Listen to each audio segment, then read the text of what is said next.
అయిపోయాయి. 2 సంవత్సరాలు అయిపోయింది. ఈ 2 సంవత్సరాల తర్వాత పరిస్థితి ఏమిటి అని చూస్తే ఈరోజు 18 ఏళ్ళు నిండిన ప్రతి అమ్మాయికి, ప్రతి అక్కకు, ప్రతి చెల్లెమ్మకు నెలకు 1500 రూపాయలు చొప్పున, సంవత్సరానికి 18,000 చొప్పున, 2 ఏళ్ళకి ఇప్పటికే 36,000 బాకీ. పిల్లలందరికీ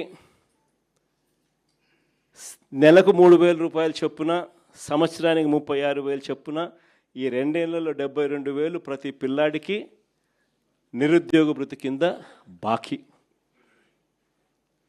50 ఏళ్ళు నిండిన ప్రతి అక్క చెల్లెమ్మకు ఈ 2 ఏళ్లలో నెలకు 4,000 రూపాయలు చొప్పున, సంవత్సరానికి 48,000 లెక్కన, ఈ 2 ఏళ్లలో 96,000 బాకీ. ఇక అమ్మఒడి గురించి నేను చెప్పాల్సిన పనుల, మొదటి సంవత్సరం ఎగరగొట్టేసినారు, రూపాయిలే. 2వ సంవత్సరం 20 లక్షల మంది పిల్లలకు ఎగరగొట్టేసినారు. మిగిలిన వాళ్లకు కొంతమందికి 9,000, కొంతమందికి 8,000, కొంతమందికి 10,000, కొంతమందికి మాత్రం 13,000. రైతు భరోసా గురించి 2 ఏళ్లలో ఇవ్వాల్సింది పిఎం కిసాన్ కాక 20,000 ఇస్తానని చెప్పి అప్పుడు చెప్పాడు. అన్నదాత సుఖీభవ అని పేరు పెట్టాడు. 2 ఏళ్లలో ఇవ్వాల్సింది 20,000, 20,000, 40,000 అన్నదాత సుఖీభవ కింద. 2 ఏళ్లకు కలిపి ఇచ్చింది కేవలం 14,000, బాకీ 26,000. ఇలా ప్రతి అడుగులోనూ కూడా, గ్యాస్ సిలిండర్ల విషయంలో కూడా ఇప్పటికి గ్యాస్ సిలిండర్లు దాదాపుగా 2 ఏళ్ళ కలిపి 6 సిలిండర్లు. ఇచ్చింది ఎంత అంటే 2, అది కూడా అందరికీ ఇచ్చింది లేదు.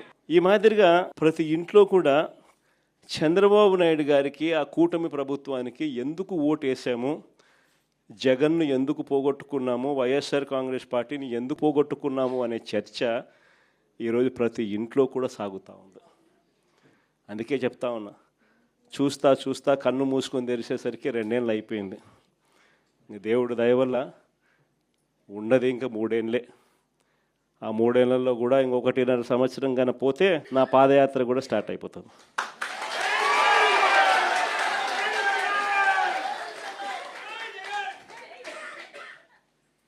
కాబట్టి కన్ను మూసుకొని కన్ను తెరిచేసరికి మన కళ్ళ ఎదుటే ఈ దుర్మార్గమైన పాలన కూడా త్వరలోనే ఎండ్ అయిపోయే పరిస్థితి కూడా త్వరలోనే వస్తుంది. నేను మీ అందరితో కూడా కోరేది ఒకటే, అన్యాయమైన పాలన చూస్తూ ఉన్నాం. ఎవరైనా కూడా ఈ విషయాల మీద చంద్రబాబు నాయుడు గారిని గట్టిగా ఎవరైనా ప్రశ్నిస్తే వెంటనే వాళ్ళ మీద కేసులు, దొంగ కేసులు, దొంగ సాక్ష్యాలు అన్నీ కూడా విపరీతమైన హెరాస్మెంటు, ఇటువంటి రెడ్ బుక్ రాజ్యాంగం కూడా చూస్తూ ఉన్నాం. ఇలాంటి పరిస్థితుల నేపథ్యంలో మీ అందరినీ కూడా కోరేది ఒకటే, ఏదైనా కూడా ఒక చీకటి అన్నది వీగిపోవాల్సిందే. ఉన్నది టెంపరీగా కొంతకాలం మాత్రమే ఉంటుంది. ఆ తర్వాత వెలుగు రాక తప్పదు. పగటిపూట సూర్యుడు ఖచ్చితంగా ప్రకాశింపక తప్పదు అన్నది మాత్రం ఖచ్చితంగా గుర్తుపెట్టుకోండి. ఈ జరగబోయే ఇక కేవలం ఉన్న ఈ నెక్స్ట్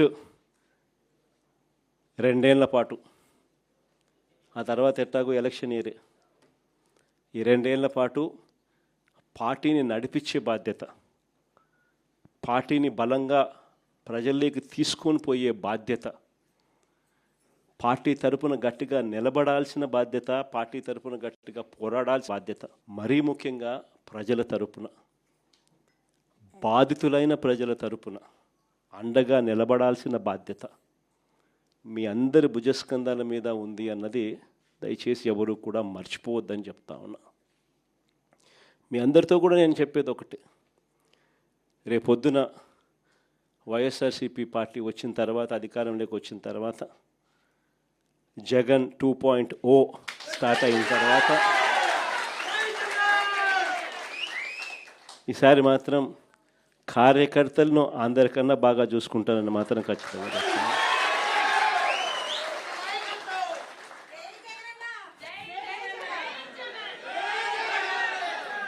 కానీ ఈసారి మాత్రం ప్రతి సంక్షేమ కార్యక్రమం కూడా మీ ఆధ్వర్యంలోనే మీ చేతులతోనే జరిగిస్తానని కూడా చెప్తాను.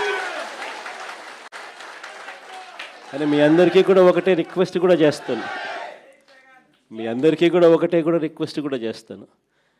ఎప్పుడైనా కూడా పేదవాడికి మాత్రం మనం తోడుగా ఉండాలి అన్నది మాత్రం ఎప్పుడూ కూడా గుర్తుపెట్టుకోండి అని చెప్పి మాత్రమే రిక్వెస్ట్ చేస్తా ఉన్నా. అది మాత్రమే నేను మిమ్మల్ని అందరినీ ఖచ్చితంగా కోరుతా.